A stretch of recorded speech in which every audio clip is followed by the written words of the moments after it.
magazine of the screen. Living glimpses of history in the making. Presented as a public service by Standard Oil Company.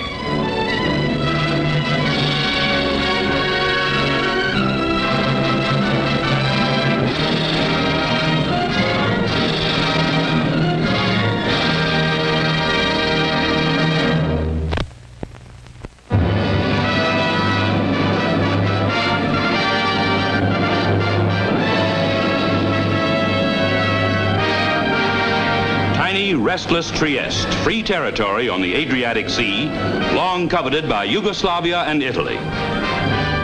Marshal Tito of Yugoslavia bluntly demands that Trieste city continue as a free port and the surrounding area be swallowed up by his country. In a show of strength, he orders troops and tanks to the Yugoslav border. In Trieste, the Italian flag goes up throughout Zone A amid the cheers of the people as the United States and Great Britain announce plans to turn over control of the section to Italy. Across the Adriatic in the land of Tito, reaction is violent. Anti-American mobs stream through Yugoslav cities. Stones are thrown through doorways and windows of United States consulates as Trieste once again becomes Europe's powder keg. In South Korea, thousands of students in Seoul demand the withdrawal of Indian troops following a clash between the soldiers and anti-communist prisoners of war at repatriation camps. Signs call upon the United Nations to censure India as new trouble shakes troubled Korea. French Union troops punch doggedly ahead in an all-out drive to smash the red nightmare that has clung to the rice fields and jungles of Indochina for 7 years. The wounded must travel with the French forces, who now rake the communist Viet Minh rebels with shell fire. A bold new attack in an ugly old war.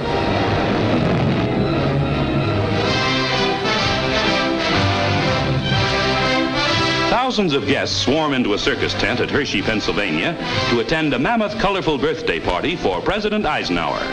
Under the big top, a giant cake stands lighted and ready to be sliced. But first, Ike and Mamie enjoy a box lunch that features cold fried chicken.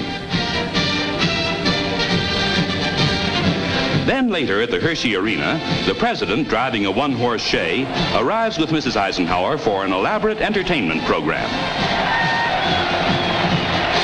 Good-naturedly, they circle the path in the huge enclosure, leaving the buggy to mount the platform. In darkness, a candlelight tribute and a lusty chorus. Happy birthday, Mr. President, 63 years young.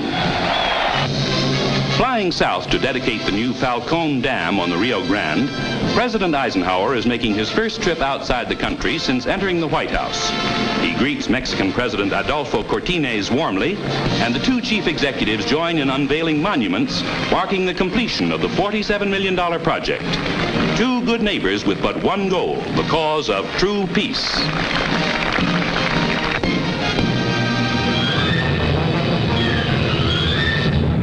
A 5-alarm fire roars through the waterfront district at Oakland, California.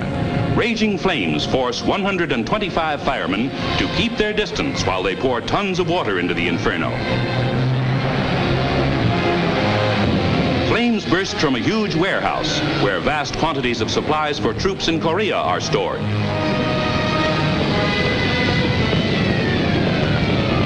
The building soon becomes a blazing skeleton, then collapses a total loss.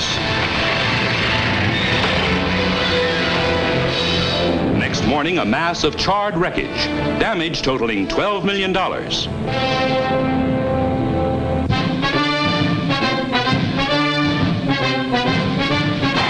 For Major General William Dean, New York City puts on a full-dress parade. Captured early in the Korean War, he was one of the last prisoners of war released by the communists.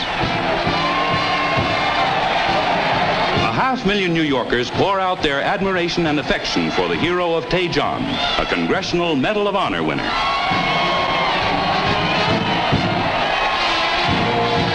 Years of red captivity are forgotten as a smiling old soldier returns from the wars.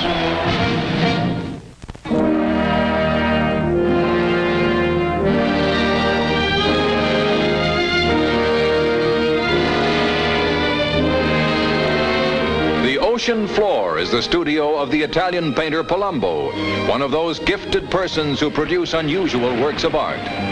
Beneath the waves, he sets up his easel, and as the enclosed camera watches, Palumbo paints marine life and still life in their natural surroundings.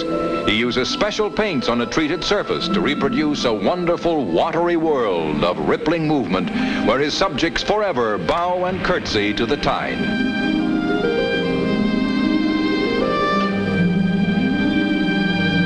His day's work done, Palumbo leaves his studio, where no door needs locking and never a visitor disturbs him. Vito Reina of Sicily is an artist cut from different cloth. A tailor, he uses the tools of his trade to create artistic designs.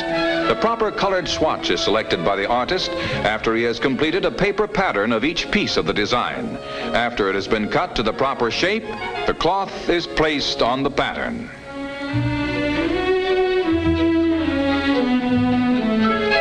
The final step is to sew all the individual bits of cloth together, producing the finished picture.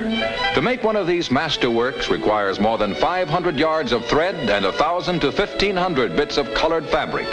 A tailor expresses his artistic feelings in cloth. Shops for the ingredients of his unusual venture in art. Woolen yarn is used by Christophe to make portraits of famous men. Patience and care are required to execute minute details of each portrait. Christophe can make one from an old sweater or even from a few pairs of socks. Among these remarkable portraits are France's President Pinay, former President Truman, President Eisenhower, and the Queen of England.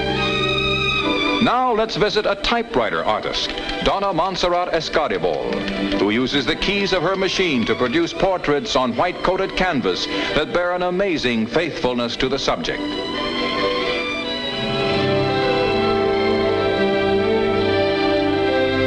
Jumbles of letters and punctuation marks form the tapestry-like reproductions. Donna Montserrat, a Barcelona typist, uses 17 different colored typewriter ribbons to create these vivid canvases. A workaday business machine becomes an artist's brush in the skilled hands of Montserrat Escaribol.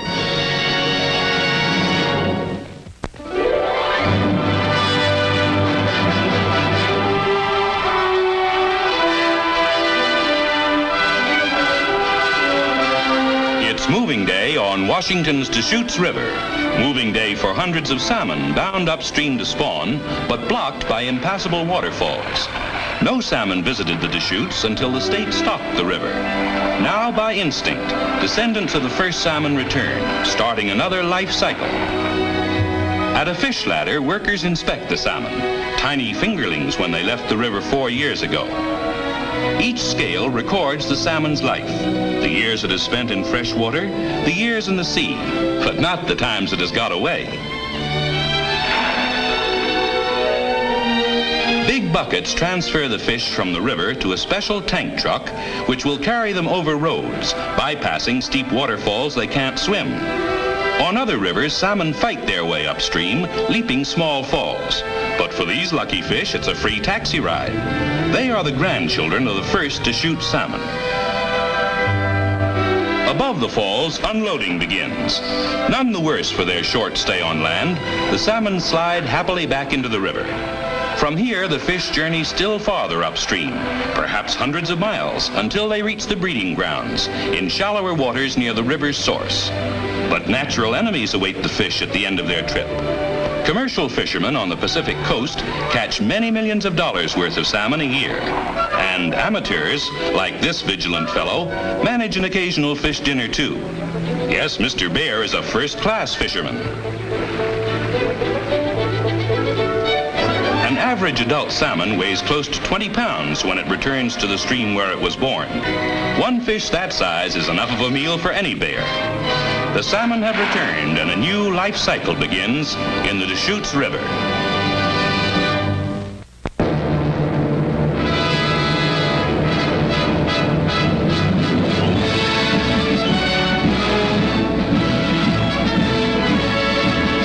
Here at America's America's top research laboratory at Langley Field, Virginia, scientists are working on a new type plane with wing surfaces resembling a four-slat section of a Venetian blind. This model, with all four flaps down, rises almost straight up. Capable of high forward speeds, the versatile Venetian blind plane can hover overhead like a helicopter. Models with hydro skis instead of wheels are also tested at the laboratory, operated by the National Advisory Committee for Aeronautics. The hydro skis permit planes to take off and land on water, snow, and even wet sod. Watch as the model is accelerated to flying speed. American aviation research streaks ahead. Later, the Navy tests a jet fighter much like the hydro-ski model. It's called the Sea Dart. Security officials tape our cameraman's lenses to prevent any close-up pictures of the plane. The Sea Dart churns up a towering spray as it takes off. After roaring through the skies like a conventional jet fighter, it touches down on its runway of water. Across the sea, a British jet is wheeled from its hangar. Test pilot Mike Lithgow at the controls for an assault on the world's aviation speed record. The old and the new meet on the Libyan desert near Tripoli. The course is the road that splits the sand below. The jet makes the first of 4 low-level passes. Ships of the desert watch as a ship of the sky streaks along to a new world record, 737 miles an hour. Over the desert, the victory roll. The record this day belongs to Britain.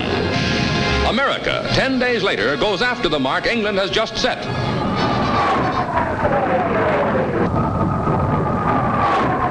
Observers watch the blazing speed of the Navy's Skyray jet.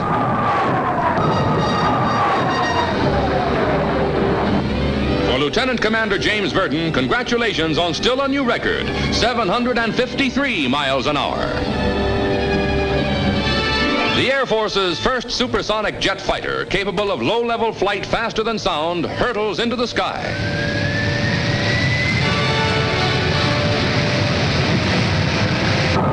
Called the F-100 Super Sabre, the jet's knife-edge wings, swept back to a 45-degree angle, help make possible speeds of better than 12 miles a minute.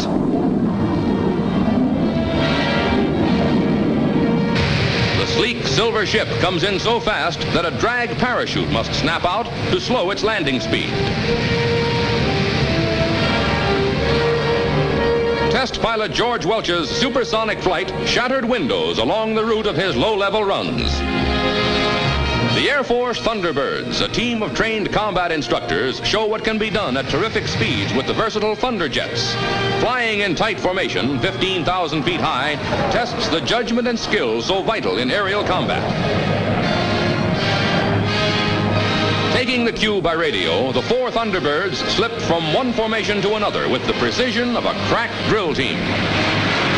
New planes, new speeds, new precision in aviation's jet age.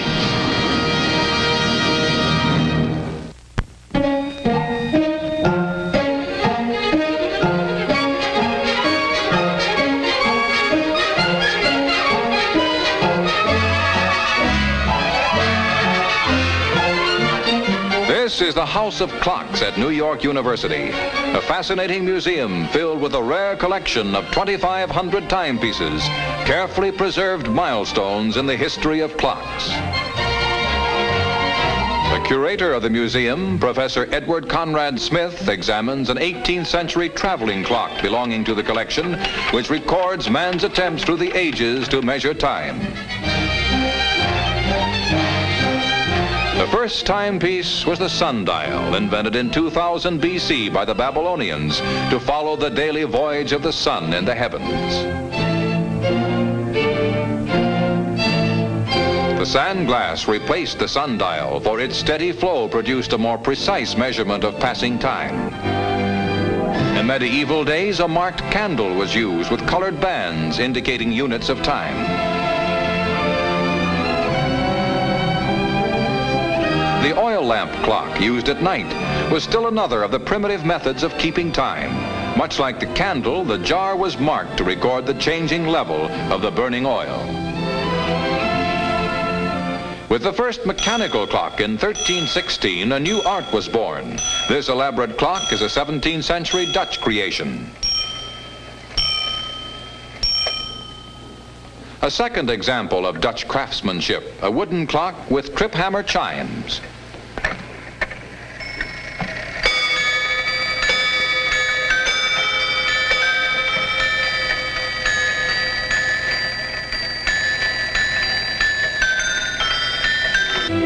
The Japanese double balance clock is a copy of timepieces introduced in that country by Dutch traders in 1600.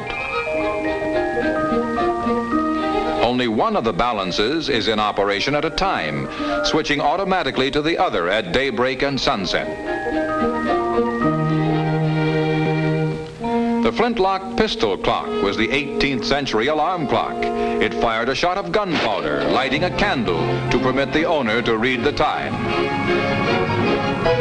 The French calendar clock, made in 1815, is a remarkable timepiece, for its intricate mechanism records the days of the month and week, as well as hours, minutes, and seconds, and various astronomical signs. Somewhat similar is the American one-month clock, which derives its power from a spring, much like that found in our present-day automobiles. The invention of the pendulum as a time regulator ushered in the modern clock as we know it. This pendulum, which swings in a circle, is not as accurate as the standard type. The new pendulum was adapted by the French to a novel clock with a dial swinging back and forth, on and on. In this timepiece, the clock is its own pendulum. The Tide clock, an 18th century masterpiece by a British watchmaker, recorded the high and low tides at Southampton.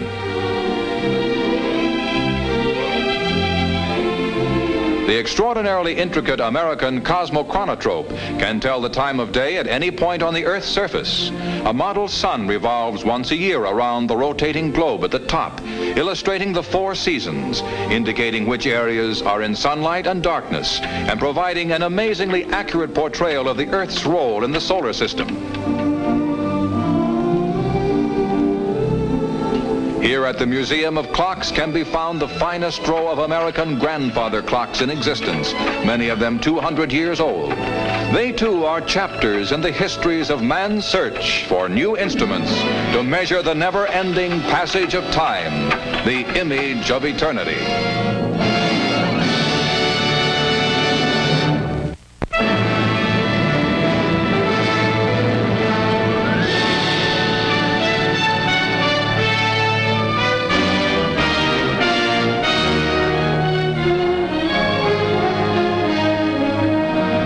A streamliner streaks through the Canadian Northwest, carrying a party of American geologists toward a glacier adventure. Engineer James Kirk steps up the speed as the Silver Serpent winds its way into the Rockies of Alberta, rolls past the station at Lake Louise, and into a lofty world of contrasting wildness and beauty. Kirk, a veteran railroader, guides the streamliner as it skirts a picturesque lake and roars over the Great Divide, the mountain backbone of the American continent. Thundering on, the train approaches one of the countless tunnels chiseled through the stubborn walls of towering peaks.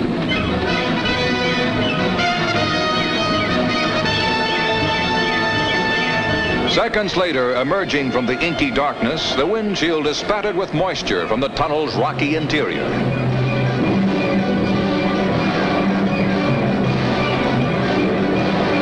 Now, nearing the end of the first leg of the journey, the engineer sounds a traditional salute to an old friend in a shaggy coat. We are in the midst of the Canadian wilderness.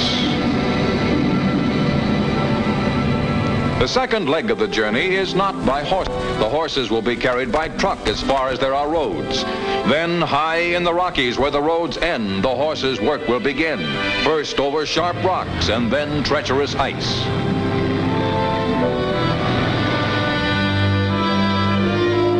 The third and final leg of the ascent is about to begin. The fate of the expedition rests now on the sturdy, sure-footed pack horses, which must scale the tricky paths that twist through the mountains toward the Saskatchewan Glacier. The party loads the equipment needed to study its geological development. Formed on mountain slopes, glaciers are giant masses of ice and snow, which, when they reach depths of around 100 feet, creep down the mountainside under their own weight, cutting, scraping, filing, and polishing the rocks over which they pass. The bitterly cold streams, made milky by melting ice from the glacial reservoir to the north, are severe challenges for the pack horses as they pick their way through the freezing currents.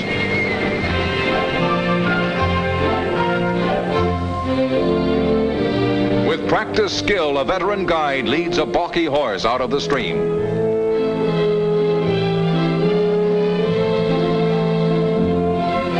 The climb continues, but now the expedition is skirting the ice cap, a glistening remnant of the prehistoric ice age.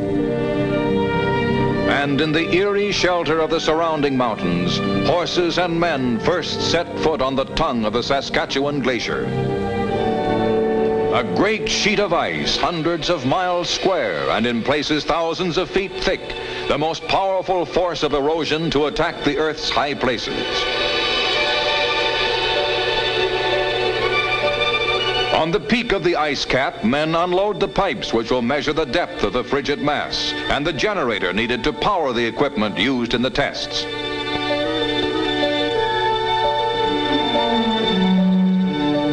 Scarring the face of the glacier are yawning crevasses, ruptures in the ice caused by tensions far below its surface that sometimes stretch hundreds of feet in length and plunge to the very bottom of the great white blanket.